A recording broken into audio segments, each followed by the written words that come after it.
الحمد لله الحمد لله الذي جعل الشمس والقمر بحسبان والنجم والشجر يسجدان وفضل زمانا على زمان كما فضل مكانا على مكان وإنسانا على إنسان ونشهد أن لا إله إلا الله وحده لا شريك له وأن سيدنا وسندنا وحبيبنا ومولانا محمد أرسله بالحق بشيرا ونذيرا وداعيا إلى الله بإذنه وسراجا وقمرا منيرا أما بعد فقد قال الله سبحانه وتعالى وتعاونوا على البر والتقوى ولا تعاونوا على الإثم والعدوان واتقوا الله إن الله شديد العقاب وقال النبي صلى الله عليه وسلم لا يرحم الله من لا يرحم الناس أو كما قال عليه الصلاة والسلام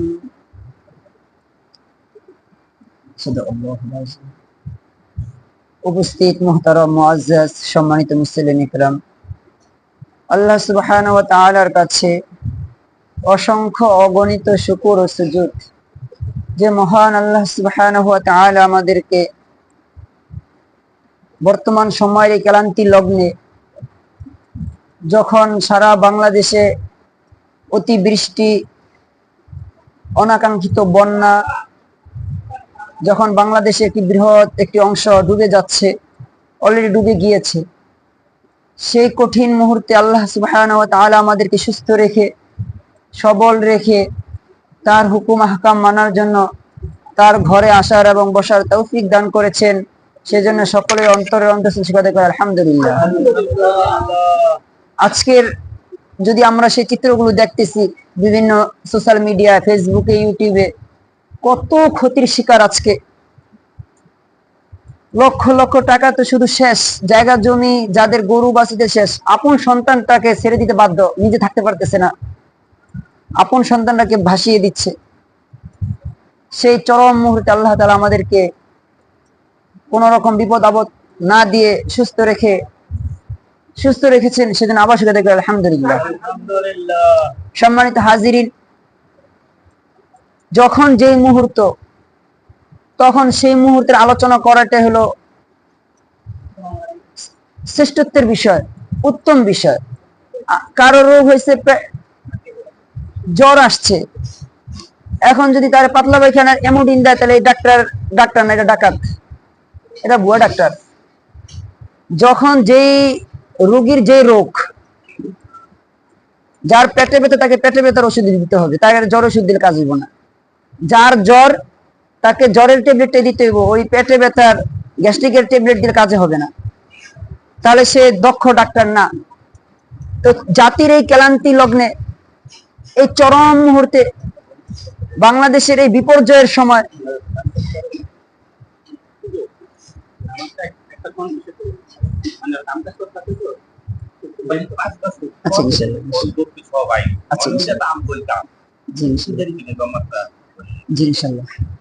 এই চরম মুহূর্তে এখন যদি আমি নামাজ নিয়ে আলোচনা করি, এখন যদি আমি হজ নিয়ে আলোচনা করি, অথচ বর্তমান পরিস্থিতি আমাকে মানবতার সেবার কথা বলে, যে এমন আমল যা হাজার রাকাত নফল নামাজের চেয়ে উত্তম, মানবতার সেবায় নিজেকে আত্মনিয়োগ করা যা উমরা হজ নফল হজের চেয়ে উত্তম, নফল রোজার চেয়ে উত্তম।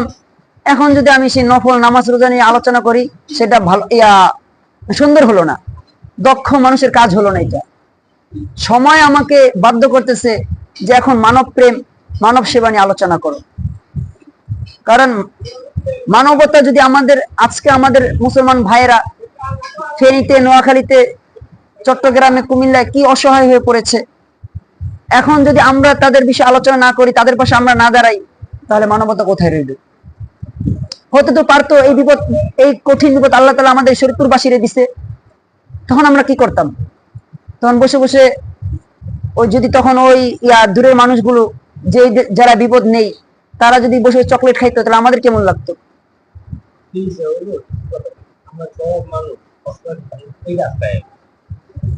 সেটাই, যাক আলহামদুলিল্লাহ। তো এখন এই জন্য সময়ের দাবি, সমাজের তাকাজা হলো মানব সেবা, মানব প্রেম নিয়ে আলোচনা করা। আল্লাহ তাআলা পবিত্র কুরআনুল কারীমে ইরশাদ ফরমান, ওয়াল্লাযীনা তাবাওয়াউ الدار والঈমান মিন ক্বাবলিহিম ইউহিব্বুনা মান হাজারা ইলাইহিম ওয়া লা ইয়াজিদুনা ফী সুদুরিহিম হাজাতাম মিম্মা উতু ওয়া ইউসিরুনা আলা আনফুসিহিম ওয়ালাউ কানা বিহিম খাসাসা।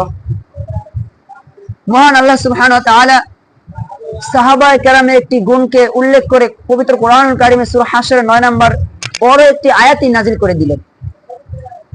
যখন সাহাবায়ে কেরাম, মুহাজির সাহাবায়ে কেরাম, মক্কার সাহাবায়ে কেরাম, আবু জাহেল, আবু শাইবা, উতবা, আবু লাহাব, আবু সুফিয়ানের দ্বারা নির্যাতিত, নিপীড়িত, বস্ত্রহারা, ভাইহারা, বাবাহারা, মাহারা এমন নির্যাতন করতেছে, যখন নির্যাতন সহ্য করতে না পেরে যখন একেবারে দেয়ালে পিঠ থেকে গিয়েছে, তখন আল্লাহ তাআলা তাদেরকে বললেন, তোমরা হিজরত করো, তোমরা হিজরত করে মদিনা চলে যাও।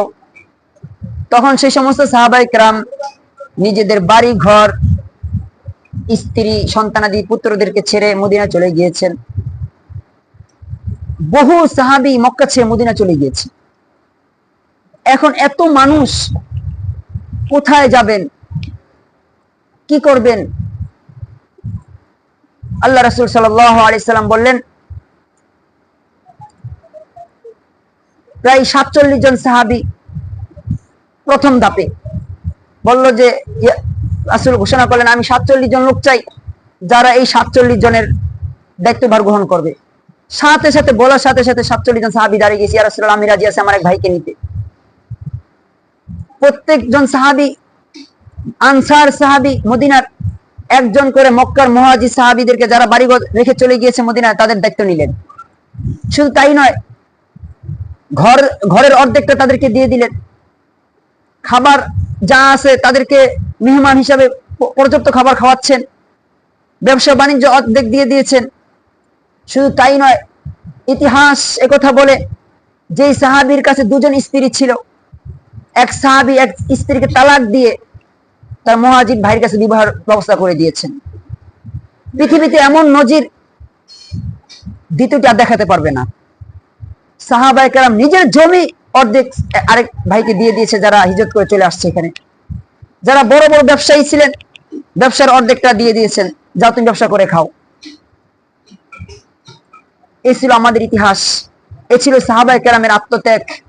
আল্লাহ তাআলা সেই কথাটাকে পবিত্র কোরআনুল কারীমে ইরশাদ ফরমান, ওয়াল্লাযীনা তাবাওয়াউ الدار والঈমান, যারা সে মদিনায় আশ্রয় গ্রহণ করেছে, মিন ক্বাবলিহিম, ইতিপূর্বে, ইউহিব্বুনা মান হাজারা ইলাইহিম, সেই সমস্ত সাহাবীরা, আনসার সাহাবীরা, তাদের দিকে যারা হিজরত করে এসেছেন, মুহাজির সাহাবীদেরকে ভালোবেসেছেন অন্তর থেকে। ইউহিব্বুনা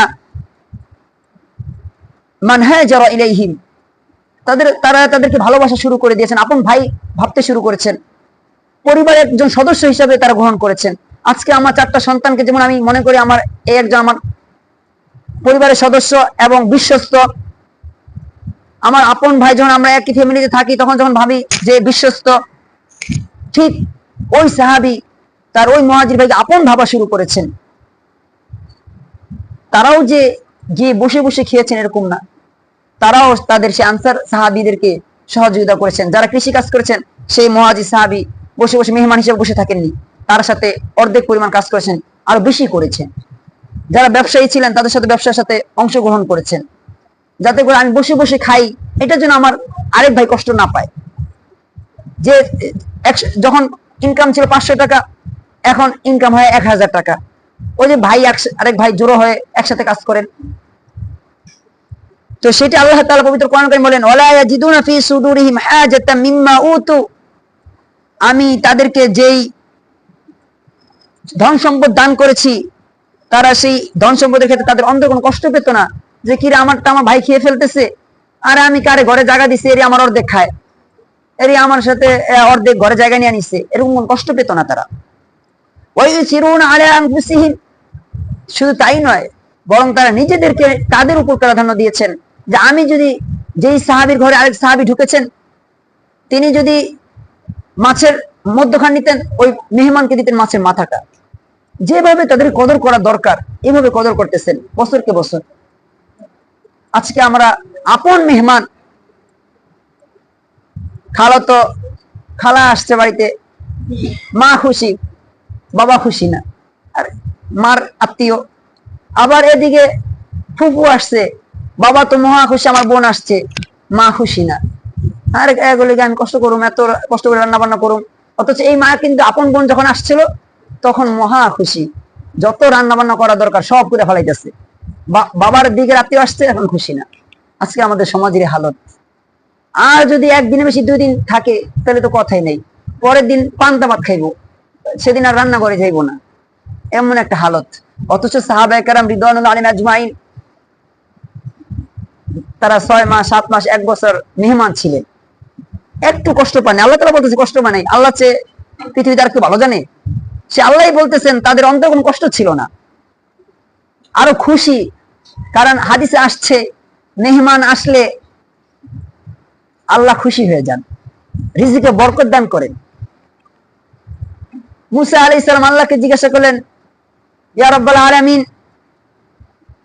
দয়াময় আল্লাহ, আপনি বান্দার প্রতি যে খুশি থাকেন এটা কিভাবে বুঝবো?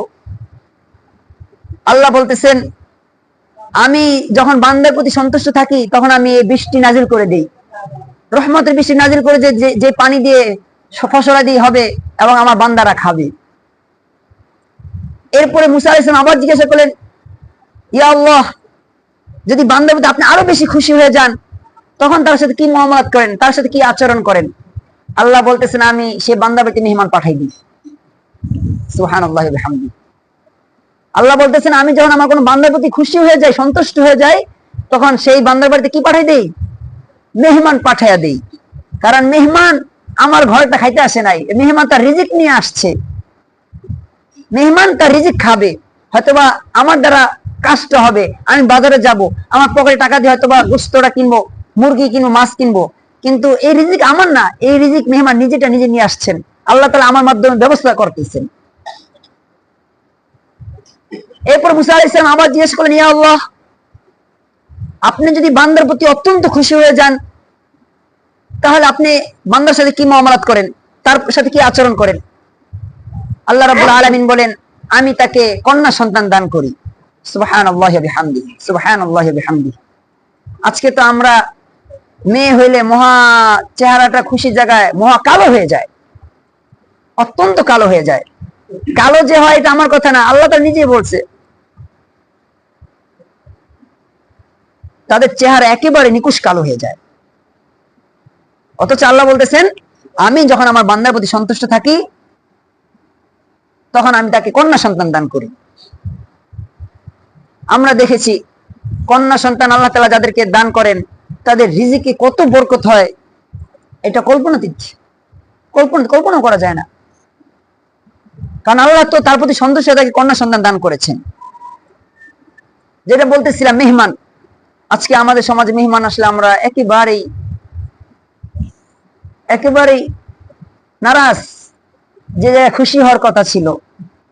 রাসূল আকরাম সাল্লাল্লাহু আলাইহি সাল্লামের জিন্দেগিতে এমন কোন সময় পার হয় নাই যখন তার বাড়িতে মেহমান ছিল না এবং তিনি মেহমানদারি করান নাই।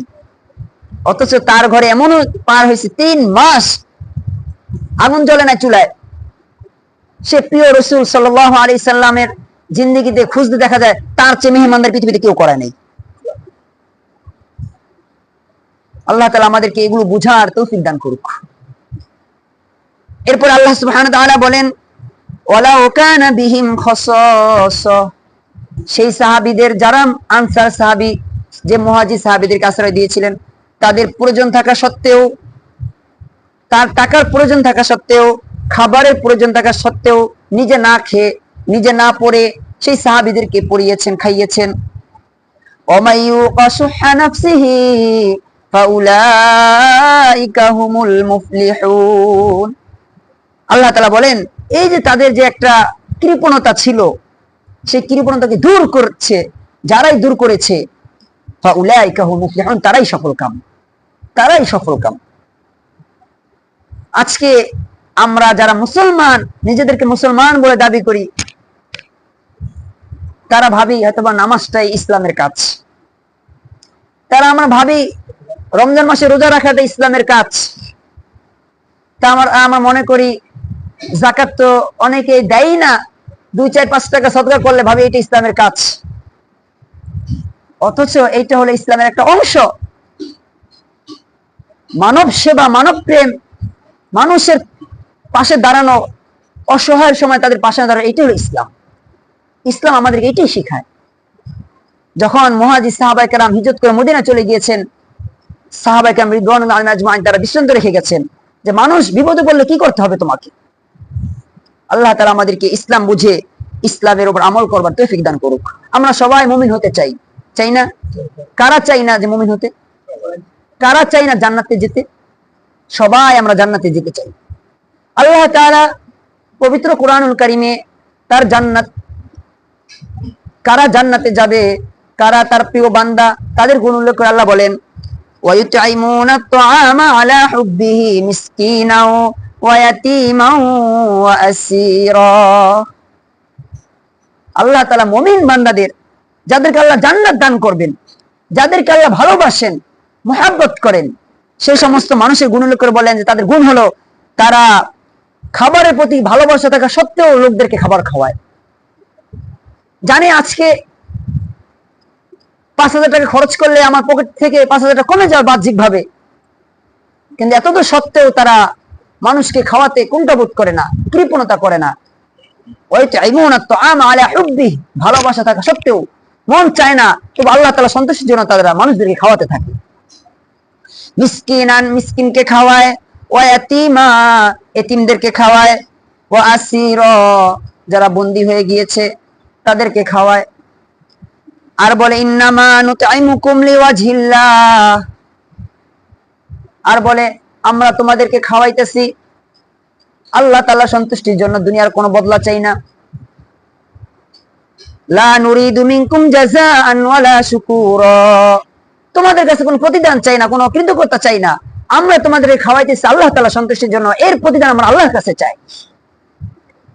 আজকে তো আমাদের মাঝ থেকে একেবারেই সেই জিনিসগুলো বিলুপ্ত হয়ে গিয়েছে। মাঝে মাঝে দেখা যায় কোন নেতা খাওয়ায়, কি উদ্দেশ্যে খাওয়ায় সবাই জানেই। ভোট সামনে, নির্বাচন সামনে, কি আছে? নির্বাচন আছে, এরা নেতা ভালো করে বুঝা ফেলাইছে এখানে যে সে কি জন্য খাওয়াইতেছে, এটা মানুষ কিন্তু বুঝে। কিন্তু মুমিন বান্দাদের গুণ হলো যেখানে দুনিয়ার কোনো স্বার্থ নাই, নেতা হওয়ার জন্য নয়, ভালোবাসা পাওয়ার জন্য নয়, একমাত্র আল্লাহ তাআলা সন্তুষ্টির জন্য খাওয়ায়, এরাই হলো আল্লাহ তাআলার প্রিয় বান্দা।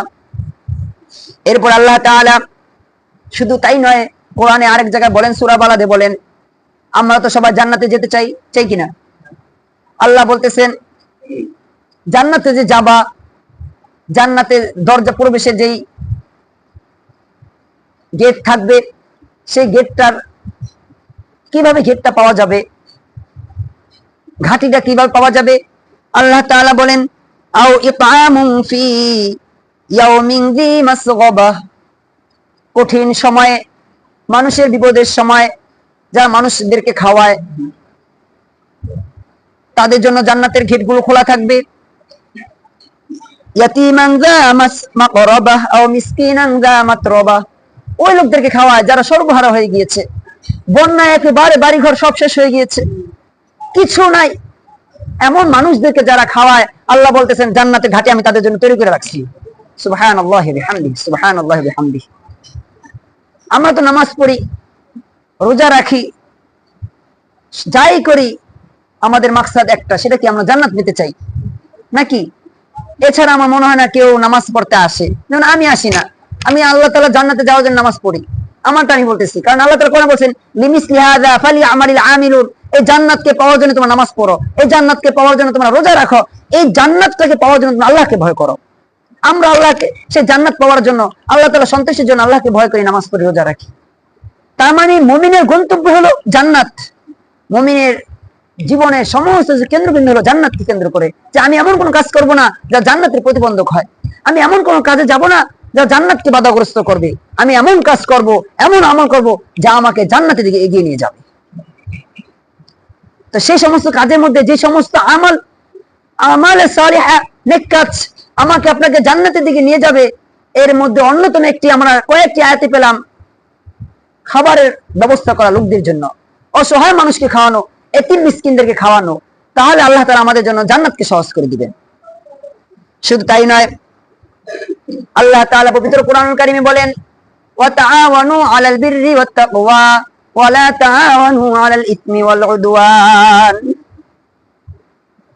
তোমরা পরস্পরকে ভালো কাজে সহযোগিতা করো, যেখানে নেক কাজ হবে, যেটা করলে সওয়াব হবে, এমন কাজে একে অপরকে সহযোগিতা করো। ওয়া লা তাআওয়ানু আলাল ইসমি ওয়াল উদওয়ান, এমন লোককে সহযোগিতা করো না যার তোমার শক্তির কারণে তার শক্তি বেড়েছে, দাঙ্গা হাঙ্গামা করবে, সমাজে অরাজকতা তৈরি করবে, বিশৃঙ্খলা তৈরি করবে, এদেরকে সহযোগিতা করো না। ওয়ালা তাআওয়ানু আলাল ইসমি ওয়াল উদওয়ান, নাফরমানি কাজে কেউ কাউকে সহযোগিতা করো না। ওয়াত্তাকুল্লাহ, আল্লাহকে ভয় করো, ইন্নাল্লাহা শাদীদুল ইকাব, আল্লাহ তাআলা শাস্তি অতি ভয়ঙ্কর। আল্লাহ তাআলা কঠিন শাস্তি দেন। এই জন্য আমরা যখন কোনো কাজে কাউকে সহযোগিতা করবো, আগে আমি খোঁজ নিব এটা কি ভালো কাজ কিনা, এটা ইসলামের পক্ষে কিনা, নাকি আমার ব্যক্তি স্বার্থের জন্য আমরা সঙ্গ দিয়ে গ্রামে সমাজে দাঙ্গা হাঙ্গামা করলাম, কিসের স্বার্থে করলাম, এটা আমাকে আপনাকে আগে দেখতে হবে। আমি কারো সঙ্গ দিলাম, এই গ্রুপে সঙ্গ দিলাম, এর মধ্যে কি আল্লাহ তাআলা সন্তুষ্ট উদ্দেশ্য নাকি নিজের পেট ভারী হওয়ার জন্য উদ্দেশ্য, এটা আপনাকে আমাকে যাচাই করে নিতে হবে। আল্লাহ বলতেছেন, ওয়া তাআওয়ানু আলাল বিররি ওয়াত তাকওয়া, তাকওয়ার কাজে, নেকের কাজে পরস্পরকে সহযোগিতা করো। ওয়া লা তাআওয়ানু আলাল ইসমি ওয়াল উদওয়ান, নাফরমানি কাজে একে অপরকে সহযোগিতা করো না। আজকে এই জাতির ক্লান্তি লগ্নে যখন আমাদের দেশের একটি অংশ, বিশাল অংশ পানির নিচে, এখন আমাদের ইমানি দায়িত্ব হলো তাদের জন্য সর্বোচ্চ চেষ্টা করা, অর্থ দিয়ে হোক, জান দিয়ে হোক, অথবা দোয়া করে হোক, তাদের পাশে থাকা আমাদের ইমানি দায়িত্ব। অন্যথায় মানবতাবোধ বলতে আমাদের মাঝে তেমন কিছুই থাকবে না। যদি আমরা তাদের জন্য এতটুকু করতে না পারি, আল্লাহ তাআলা আমাদেরকে এত সুন্দর একটা পরিবেশে নিয়ে আসছেন, আমাদের কোনো বিপদ নাই, আমার মা, আমার বাবা, আমার স্ত্রী, আমার মেয়ে, আমার ছেলে বাড়িতে নিরাপদে আছে, আর আমার আরেক মুসলমান ভাই চোখের সামনে আপন সন্তানটাকে পানিতে ভাসিয়ে দিতে বাধ্য হচ্ছে, কোটি কোটি টাকা পানিতে ভেসে যাচ্ছে। এই সময় তাদের আহারের ব্যবস্থা যদি আমরা না করি, তাদের পাশে যদি আমরা না দাঁড়াই, কারা দাঁড়াবে? আল্লাহ রাসূল সাল্লাল্লাহু আলাইহি ওয়াসাল্লাম বলেন, আল্লাহু ফি আউনিল আবদি মা কানাল আবদু ফি আউনি আখিহি, আল্লাহ তাআলা ওই বান্দার সাহায্য সহযোগিতা ততক্ষণ থাকেন যখন বান্দা তার অপর কোন মুসলমান ভাইয়ের সাহায্য সহযোগিতা থাকে। যখন কোন বান্দা অপর ভাইয়ের সাহায্য সহযোগিতার জন্য এগিয়ে আসেন, আল্লাহ রাসূল সাল্লাল্লাহু আলাইহি ওয়াসাল্লাম বলতেছেন, খোদ আল্লাহ তাআলা তার সাহায্য সহযোগিতা এগিয়ে আসেন। সুবহানাল্লাহি ওয়া বিহামদিহি, সুবহানাল্লাহি ওয়া বিহামদিহি। আজকে আমরা কত পেরেশানিতে আছি, অর্থের সংকট, পারিবারিক ঝামেলা, বিভিন্ন ঝামেলায় সমাজটা জর্জরিত। আমি যদি আরেক মুসলমান ভাইয়ের পাশে দাঁড়াই, আল্লাহ তাআলা আমার সমস্ত বালা মুসিবত গুলোকে, বিপদ আপদ গুলোকে দূর করে দিবেন। এরপরে রাসূল আকরাম সাল্লাল্লাহু আলাইহি ওয়াসাল্লাম বলেন, ইন্না রাজুলান সাআলান নাবিয়্য সাল্লাল্লাহু আলাইহি ওয়াসাল্লাম আইয়ুল ইসলামি খায়রুন ক্বালা তুতঈমুত তাআম। এক সাহাবী এসে রাসূল আকরাম সাল্লাল্লাহু আলাইহি ওয়াসাল্লাম জিজ্ঞেস করলেন, ইয়া রাসূলুল্লাহ, ইসলামের মধ্যে কোন আমলটা, কোন কাজটা অধিক উত্তম? ইসলামে তো কত আমল আছে, কত ইবাদত আছে, আল্লাহর কাছে কোন আমলটা বেশি প্রিয়? রাসূল আকরাম সাল্লাল্লাহু আলাইহি ওয়াসাল্লাম বললেন, তুতঈমুত তাআম, ইসলামের মধ্যে অন্যতম উত্তম আমল হলো তুমি মানুষকে খাওয়াবে। এটি আল্লাহ তাআলার কাছে অনেক প্রিয়। তুমি মানুষকে খাওয়াবে, আল্লাহ তাআলার কাছে এই কাজটা অনেক প্রিয়, অনেক প্রিয়, অনেক প্রিয়। শুধু তাই নয়, হাদিসে পাকে আরো বলেন, আজকে আমরা যারা সুখে আছি, শান্তিতে আছি, বাড়িতে আমার ফ্যামিলি সমস্ত সদস্যগুলোকে নিরাপদে রেখে আসছি, আল্লাহ রাসূল সাল্লাল্লাহু আলাইহি ওয়াসাল্লাম হুঁশিয়ার করে বলেন, লাইসাল মুমিনুল লাযী ইয়াশবাউ ওয়া জারুহু জাইউন ইলা জানবিহি। আমরা তো কি সুখে আছি, আল্লাহ তাআলা আমাদেরকে মহা প্লাবন থেকে, বন্যা থেকে আজকে আমাদেরকে নিরাপদে রেখেছেন, আলহামদুলিল্লাহ, আল্লাহ শুকর। কিন্তু আল্লাহ রাসূল বলতেছেন, তোমরা সুখে থাকলে হবে না, যদি লাইন শাকারতুম লাযিদান্নাকুম ওয়া লাইন কাফারতুম ইন্না আযাবি লাশাদীদ। লাইন শাকারতুম, যদি তোমরা আমার কৃতজ্ঞতা জ্ঞাপন করো, লাযিদান্নাকুম, তাহলে আমি তোমাদেরকে নিয়ামত বাড়িয়ে দিব। ওয়া লাইন কাফারতুম, আর যদি আমার নিয়ামতের অকৃতজ্ঞতা জ্ঞাপন করো, এই যে সুখে রেখেছি এর যদি যথার্থ কদর না করো, ইন্না আযাবি লাশাদীদ, তাহলে জেনে রাখো আমার শাস্তি অতি ভয়ঙ্কর। আমার শাস্তি, গত সপ্তাহে বলেছিলাম, যারা আরবি আমরা বুঝি, যে একটা কথা বললাম যে আমি যাব আর আমি অতি অবশ্যই যাব, এই দুইটা বাক্যের মাঝে যেমন পার্থক্য আছে, আল্লাহ তাআলা এখানে বলে ইন্না আযাবি, নিশ্চয়ই আমার শাস্তি, লাশাদীদ, অতি ভয়ঙ্কর। যারা নিয়ামত পেয়ে অকৃতজ্ঞতা করবে, যারা সুস্থ হয়ে এই সুস্থতার হক আদায় করবে না, যাদের সম্পদ আছে সে সম্পদের হক আদায় করবে না, যাদের সাহায্য সহযোগিতা করার সুযোগ আছে সাহায্য সহযোগিতা করবে না, তারা জেনে রাখো ইন্না আযাবি লাশাদীদ, আমার পাকড়াও কিন্তু অতি ভয়ঙ্কর, আমার শাস্তি কিন্তু অতি ভয়ঙ্কর। তো রাসূল আকরাম সাল্লাল্লাহু আলাইহি ওয়াসাল্লাম বলেছেন, লাইসাল মুমিনুল লাযী ইয়াশবাউ ওয়া জারুহু জাইউন, সে তো মুমিনই না, ওই ব্যক্তি মুমিনই না যে পেট ভরে খায় আর তার প্রতিবেশী অনাহারে আছে, ক্ষুধার্ত আছে, সে মুমিনই না। ইসলাম আমাদের কত মানবতা শিখায়, যে আমি আপনি পেট ভরে খাবো, তাগড়া ভরে খাবো, আর আমার প্রতিবেশী, আমার আপন ভাই, আমার চাচাতো ভাই, আমার মুসলমান ভাই বাজার করার মতো পকেটে টাকা নাই, কোন চিন্তাও করলাম না। আল্লাহ রাসূল বলেন, এ তো মুমিনই না, এই দুনিয়াতে পেট পুরে খাবে, কবরে গিয়ে না খেয়ে তাকে থাকতে হবে।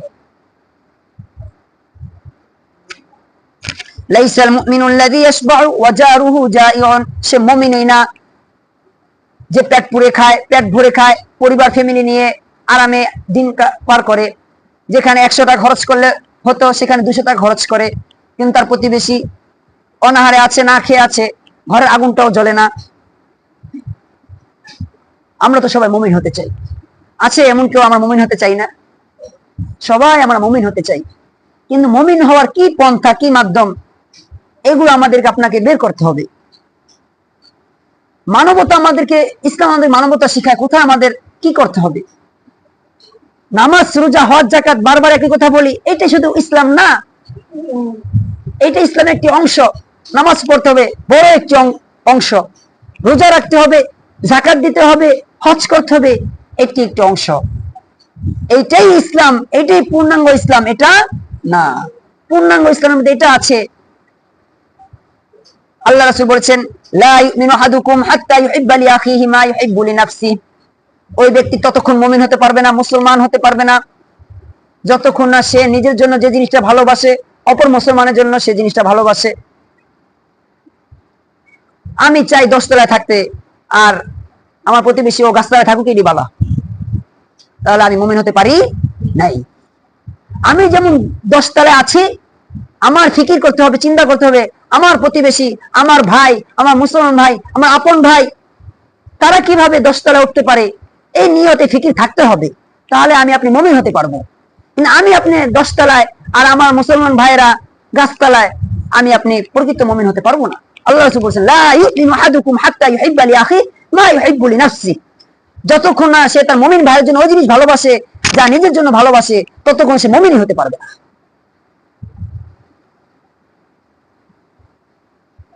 শুধু তাই নয়,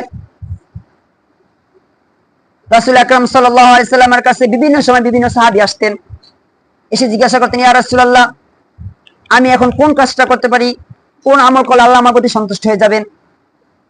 তো আল্লাহ রাসূল সাল্লাল্লাহু আলাইহি ওয়াসাল্লাম এক সাহাবীকে বললেন, আতইমুল জাইআ, যারা ক্ষুধার্ত আছে সমাজে, দেশে, রাষ্ট্রে, তাদেরকে খাওয়াও। ওয়াউদুল মারিজ, যারা অসুস্থ আছে তাদেরকে দেখভাল করতে যাও, দেখাশোনা করতে যাও। আপন মেহমান, নানা অসুস্থ হয়ে আছে, নাতিরা জানেই না যে নানা হসপিটালে ভর্তি আছে, এমন নাতিও কিন্তু পৃথিবীতে অনেক আছে। আরে খুদ বাবা অসুস্থ, হসপিটাল ভর্তি, সন্তান জানেই না। যে সন্তানের সাথে এই মাসে খাবারের কথা, তা সেই জানে যে আমার বাবা অসুস্থ, কোন রকম যেখানে সিএনজি তে নিয়ে গেলে একটু বাবা সুস্থ থাকতো, সে যে সিএনজি ব্যবস্থা না করে ভ্যানের ব্যবস্থা করে বাবা যে একটু অসুস্থ ছিল, অসুস্থ আর বাড়াই দিচ্ছে, আছে না? হয় কিন্তু জানেই না। অথচ আল্লাহ রাসূল সাল্লাল্লাহু আলাইহি ওয়াসাল্লাম বলেছেন, ইসলামের মধ্যে তুমি কি করবা? তুমি নিজের মুসলমান দাবি করো, কোন কাজটা নিয়ে তোমার মুসলমানের, এই কাজগুলো করো, তাহলে তুমি মুসলমান হতে পারবা। ওয়াউদুল মারিজ, যারা অসুস্থ আছে তাদেরকে দেখভাল করো। এখানে সাধারণ মুসলমানদের যারা অসুস্থ তাদেরকে দেখার কথা বলতেছেন, সেখানে যদি আমার বাবা হয়, আমার ভাই হয়, আমার বোন হয়, আমার নিকটাত্মীয় হয়, তাকে দেখা কি, তাকে দেখা কি হবে? যেখানে সাধারণ মুসলমান যদি অসুস্থ থাকে আর তোমার যদি সুযোগ থাকে, তাহলে তুমি দেখতে যাও, তাকে একটু দোয়া দিয়ে আসো যে ভাই আল্লাহ তাআলা তোমাকে সুস্থ করে, লা বাসা তুহুন ইনশাআল্লাহ, সুস্থ হয়ে যাবে, এত সান্ত্বনা দিয়ে আসো, তার মনটা এত বড় হয়ে যাবে। মনস্তাত্ত্বিক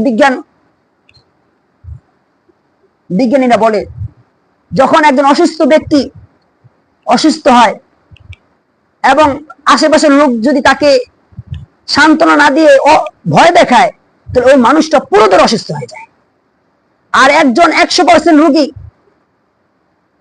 ভীষণ রোগী, কিন্তু ডাক্তার বলছে আরে এগুলো কিছুই না, পাশে মেহমান যারা আসছে দেখতে, আরে ভাই এটা কোনো রোগ, ইনশাআল্লাহ সুস্থ হয়ে যাবে, দেখবেন ওই রোগীটা সাথে সাথে চাঙ্গা হয়ে যাবে, সাথে সাথে চাঙ্গা হয়ে যাবে।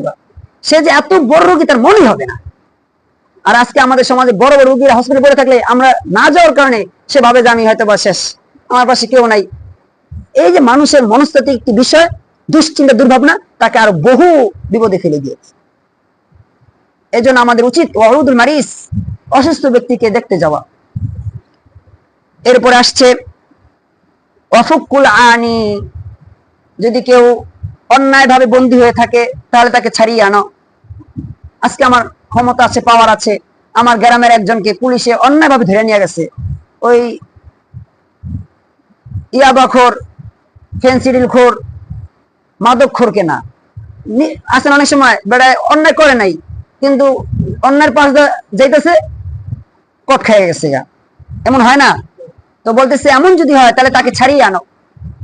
আবার যেটা ছাড়াই আনলে আবার ইয়াবা ব্যবসা শুরু করবো, গাজার হাজার বেচা শুরু করবো, ওরা আটকে রাখেন, কারণ ওরা সমাজকে ধ্বংস করে ফেলাইতেছে, যুবকদেরকে ধ্বংস করে ফেলাইতেছে, ওরা রাখেন, যারখানা দীর্ঘদিন রাখা শেষ করে দেন। কিন্তু যারা অন্যায় ভাবে বন্দী হয়ে আছে, আল্লাহ রাসূল বলেন তাদেরকে ছাড়ানোর ব্যবস্থা করো। এই হলো ইসলামের কাজ, মানবতার সেবা, এগুলো ইসলাম আমাদেরকে শিখায়। শুধু তাই নয়, আজকে আমরা দুনিয়াতে কত বিপদে পড়ি, প্রত্যেক মানুষের কোনো না কোনো বিপদ আছে। আপনি যেখানে যাবেন পেরেশানি না একটা না একটা পেরেশানি আছেই। ফ্যামিলিতে যাবেন, স্ত্রী বলবো যে এই সমস্যা, সন্তান বলবো যে আব্বু এটা হয়েছে, ভাই বিদেশে ফোন দেখো ভাই এটা হয়েছে, মানে আপনার পজিটিভ ধারণা চেয়ে নেগেটিভ ধারণাগুলো আপনার কানে বেশি আসবে, এটি স্বাভাবিক। দুনিয়াটা এতটা কষ্টের জায়গা, এখানে আরামায়েশের জায়গা না। এরপরও যদি আমরা কোনো মুসলমান ভাই বিপদে পড়ে থাকেন আর আমরা যদি সেই বিপদ দূর করতে পারি, আল্লাহ রাসূল সাল্লাল্লাহু আলাইহি ওয়াসাল্লাম বলতেছেন, মান নাফাসা আন মুমিনিন কুরবাতান মিন কুরাবিদ দুনিয়া, যে ব্যক্তি কোন মুসলমান ভাইয়ের পেরেশানি দূর করলো দুনিয়াতে, নাফাসাল্লাহু আনহু কুরবাতান মিন কুরাবাতি ইয়াউমিল কিয়ামাহ, আল্লাহ সুবহানাহু ওয়া তাআলা কিয়ামতের ময়দানে, যেদিন কেউ কারো কোনো উপকারে আসবে না, আপন ভাইকে চিনবে না, ভাই তো দূরের কথা, এখন তো ভাইদের মাঝে, সমাজের মধ্যে সবচেয়ে বড় গন্ডগোলের জায়গা হলো ভাই। আস্তাগফিরুল্লাহ, আস্তাগফিরুল্লাহ। দূরের মানুষের দাওয়াত দেওয়া খাওয়ায়, ঘরে বড় আয়োজন করছে, আপন ভাই পারিবারিক গন্ডগোলের কারণে জানাই না যে তার মেয়ের আজকে বিয়া, তার ছেলে আজকে বিবাহ করতে যেতেছে, আপন ভাই জানাই না। এমনও হইতাছে সমাজে। অথচ ভালোবাসার পাওয়ার সবচেয়ে উত্তম জায়গা ছিল আমার আপন ভাই, আমার বাবা, আমার মা, আমার বোন, আমার ভাই। যেই কিয়ামতের ময়দানে কেউ কাউকে চিনবে না, সে কঠিন মুসিবতের দিনে আল্লাহ তাআলা বলতেছেন, দুনিয়াতে যদি কোনো মানুষ কোন মুমিনের একটি বিপদ দূর করে দেয়, আল্লাহ সুবহানাহু ওয়া তাআলা কিয়ামতের ময়দানে তার বহু বিপদ দূর করে দিবেন। সুবহানাল্লাহি ওয়া বিহামদিহি। আজকে তো আমরা নিজেদের বিপদ দূর করতে চাই, পারি না, আরো বিপদে পড়ি। বিপদ একটা সরতে যাবে, আরেকটা বিপদ সামনে দাঁড়িয়ে রয়েছে। ফেরেশতারা যখন, হাদিসে আসছে, যখন কোন মুসলমান অপর মুসলমানের জন্য দোয়া করে, শুধু দোয়া করে, আল্লাহ তাকে তুমি ক্ষমা করে দাও, আল্লাহ তারে তুমি তার এই বিপদটা দূর করে দাও। ফেরেশতারা বলে, আল্লাহ যেহেতু এই বান্দা তার অপর ভাইয়ের জন্য দোয়া করেছে, তুমি তার আগে কবুল করো, তার বিপদ আগে দূর করে দাও। সুবহানাল্লাহি ওয়া বিহামদিহি। আজকে আমরা নিজেদের জন্য দোয়া করি না, ভুলে গেছি যে আল্লাহর কাছে কেমনে চাইতে হয়। শুক্রবারে শুধু মসজিদে আসি, এমনও তো আছে যে শুক্রবারও আসে না। লা হাওলা ওয়ালা কুওয়াতা ইল্লা বিল্লাহ। অথচ হাদিসে আসছে, যে মানুষ লাগাতার 3 সপ্তাহ জুমা পড়লো না, তার ঈমানই থাকে না, সে কাফের হয়ে যায়। যে টানা 3 জুমা মসজিদে আসলো না, তার ঈমানই থাকে না। আজকে এই এলাকার সমাজ জানি না, বহু সমাজে দেখবেন যে শুক্রবার বৃষ্টি পাইছে না, লেপমুড়ে যাইতে ঘুমাইতেছে, আরামে ঘুমাইতেছে, দিব্যি ঘুমাইছে, সকালে ঘুমাইছে, বিকালে উঠবো খাইতে, আবার খাইলে আর ঘুম দিব, পরের দিন উঠবো। দুনিয়াতে আল্লাহরে ঘুমাইতে পারিছে। তো আল্লাহ তাআলা এইভাবে যদি আমরা মানুষের সেবায় আসতে পারি, মানুষের কোনো বিপদ দূর করতে পারি, কিয়ামতের সেই ভয়াবহতম দিন আল্লাহ সুবহানাহু ওয়া তাআলা আমাদের বহু বিপদ দূর করে দিবেন। শুধু তাই নয়, হাদিসে আসছে, ওমান ইয়াসসারা আলা মুসিরিন, যদি কেউ কোনো কঠিন কাজে কোনো ব্যক্তি আছে, তার কাজটাকে সহজ করে দেয়, ইয়াসসারাল্লাহু আলাইহি ফিদ দুনিয়া ওয়াল আখিরাহ, আল্লাহ তাআলা দুনিয়াতে ও আখিরাতে তার কাজ সহজ করে দিবেন। কোনো বা বিপদে পড়ে আছে, কষ্টে আছে, কিভাবে এই কষ্ট থেকে পার পাবে জানা নেই, কিন্তু কেউ যদি তাকে সহযোগিতা করে, তাহলে আল্লাহ তাআলা বলতেছেন, আমি তাকে দুনিয়া ও আখিরাতে তার কঠিন বিষয়গুলো থেকে সহজ করে দিব। সর্বশেষ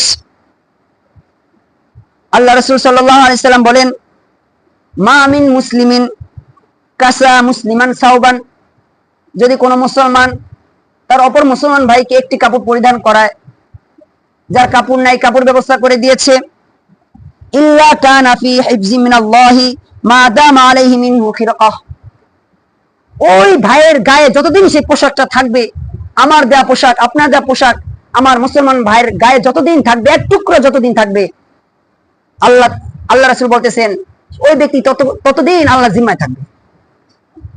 আল্লাহু আকবার কাবীর। আমরা আজকে যেখানে যাই সেখানে বিপদ। আমরা যে আল্লাহর জিম্মায় থাকি, দুনিয়ার কেউ আমাদের কোনো ক্ষতি করতে পারবো? আল্লাহর চেয়ে সুপার পাওয়ার পৃথিবীর আর কেউ আছে? তো আমার আপনার একটা পোশাক যতদিন অপর মুসলমান গায়ে থাকবে, আল্লাহ রাসূল বলতেছেন, ততদিন ওই ব্যক্তি আল্লাহ তাআলার জিম্মায় থাকবে, আল্লাহ তাআলা তার দায়িত্ব নিয়ে নেবেন। এই সব কিছু, এই সমস্ত হাদিসের মূলে আমি যে কথাটা শুরুতে বলেছিলাম, যে আজকে আমাদের দেশের যেই বন্যা কবিতা এলাকার মানুষের যে হালত, আজকে এ বিষয়ে আলোচনাটা আমার জন্য জরুরি ছিল। কারণ যে বলেছিলাম, রুগী আসছে পেট ব্যথা নিয়ে, এরা যদি জ্বরের ওষুধ দেই, এ ডাক্তার না ডাকাত? ডাকাত। যার যে রোগ, তাকে সেই রোগের ওষুধ দিতে হবে। আজকে আমার নামাজ নিয়ে আলোচনাটা উত্তম ছিল না, জাকাত নিয়ে আলোচনা করা উত্তম ছিল না। আজকে আমার মুসলমান ভাইয়েরা অসহায়, যারা সব হারিয়ে ফেলেছে, বাড়ি ঘর জায়গা সমস্ত কিছুতে শেষ, আপন সন্তানটাকে হারিয়ে ফেলেছে, পরিবার হারিয়ে ফেলেছে, তাদের পাশে দাঁড়ানো আমাদের প্রয়োজন আছে কিনা? যদি থাকে এবং আমরা যদি চাই, আল্লাহ তাআলা আমাদেরকে সুস্থ রেখেছেন, এই নিয়ামতের কৃতজ্ঞতা জ্ঞাপন করতে চাই। আমি যে বলেছিলাম, লাইন শাকারতুম লাযিদান্নাকুম ওয়া লাইন কাফারতুম ইন্না আযাবি লাশাদীদ, আমরা যদি কৃতজ্ঞতা জ্ঞাপন করতে পারি, আল্লাহ তাআলা আমাদের নিয়ামত বাড়িয়ে দিবেন। আর যদি নিয়ামতের কৃতজ্ঞতা জ্ঞাপন করতে না পারি, আল্লাহ তাআলার শাস্তি অতি ভয়ঙ্কর। এখন আমাদের মুসলমান ভাইরা বিপদে আছে, এখন আমরা যে ভালো সুস্থ আছি, এর কৃতজ্ঞতা কি হবে? বইবা নামাজ পড়ব, এটা কৃতজ্ঞতা তাদের প্রতি আল্লাহ তাআলার শুকর আদায় করব নিয়ামতের, এটা বহিঃপ্রকাশ কিভাবে হবে? যাক, আমার ওই ভাইরা বিপদে পানিতে ডিব্বা মরতেছে, আমি নামাজে খাড়ি আল্লাহু আকবার, এটা না, এটা না। কিভাবে আমার ওই ভাইকে পানি থেকে উঠানো যায়, তাকে কিভাবে সাহায্য সহযোগিতা করা যায়, এইটা নিয়ে ফিকির করা, চিন্তা করা, এইটা হলো নিয়ামতের শুকরিয়া আদায় হবে। তা আমি আজকের আলোচনা দ্বারা আমি একথা বুঝাতে চাই, আমাদের যাদের সামর্থ্য আছে ইনশাল্লাহ 50 টাকা হোক, 100 টাকা হোক, আজকে যার লক্ষ কোটি টাকা হারিয়ে গিয়েছে তাকে জিজ্ঞেস করেন তার কি হালত। আপনার তো কিছু হয় নাই, 50 টাকা মায়, 100 টাকা মায় আমার ছাড়তে যদি না পারি, যদি আমার এই বিপদ চলে আসে সেদিন কি হবে? আমার কোন মুসলমান ভাই, আমি যদি কারো পাশে না দাঁড়াই তো কেউ অন্য কেউ হতে পারে আমার বিপদে দাঁড়াবে না। আজকে যদি আমি কারো বিপদে দাঁড়াই, খোদ আল্লাহ আমার বিপদে দাঁড়িয়ে যাবেন ইনশাআল্লাহ। এই জন্য আজকে মসজিদ কালেকশনের সময় আমার একটা আবদার থাকবে, যে যা পারে, আমরা যে আল্লাহ আমাদেরকে তুমি বিপদ দাও নাই, আমাদেরকে সুস্থ রাখছো, সবল রাখছো, আমাদের দেশে শান্তি আছে, নিরাপত্তা আছে, আমার ফ্যামিলি আমার সাথে আছে, আর আমার যে ভাইরা আজকে ফ্যামিলি হারিয়ে ফেলছে, আমরা তাদের পাশে দাঁড়াতে চাই। আল্লাহ আমাদের সামর্থ্য অনুযায়ী চেষ্টা করেছি, আমরা আল্লাহর কাছে এই আল্লাহর সমীপে এটা পেশ করতে চাই। এই জন্য আমি আবদার করব, আপনার আপনার জায়গা থেকে মসজিদের টাকা যা আছে তা দিবেন ইনশাল্লাহ। আর এই উদ্দেশ্যে, বন্যা প্রভাবিত মানুষের পাশে দাঁড়ানোর উদ্দেশ্যে যে যা পারেন ইনশাল্লাহ সহযোগিতা করবেন ইনশাল্লাহ। এই আবেদন আপনাদের কাছে রেখে আমি আমার আলোচনা টানছি। ওয়া আখিরু দাওয়ানা আলহামদুলিল্লাহি রাব্বিল আলামিন। যারা 4 রাকাত কাবলা জুমা পড়েন।